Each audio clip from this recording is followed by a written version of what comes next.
been a marvellous event today. We've celebrated and welcomed Team Wales' torch for WorldSkills UK. That's been touring the country, and today it was the turn of Mid Wales, and we welcomed the torch at Newtown College. For the first time this year, the National Finals of WorldSkills UK are being held in Wales, so that's why the torch has been crisscrossing the country to celebrate the finals coming to Wales, and we're really proud to be being part of that.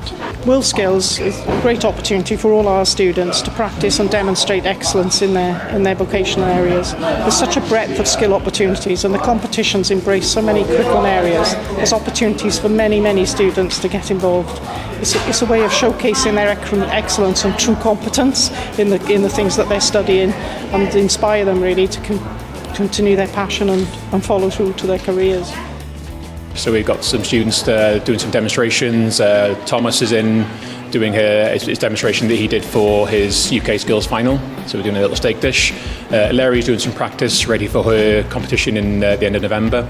So she's going to do some little creme patisserie, do some fritter rolls. And we've got some students then making some pastries, some mince pies, getting our Christmas preparations ready. And then we've also got some lamb cowl.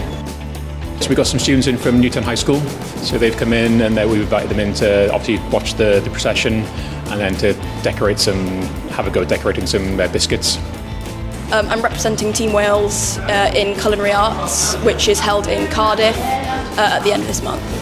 At the time I wasn't too thinking about doing them, but I am glad now that they did push me to do it, because I think it's given me confidence in cookery and where I want to go in the future.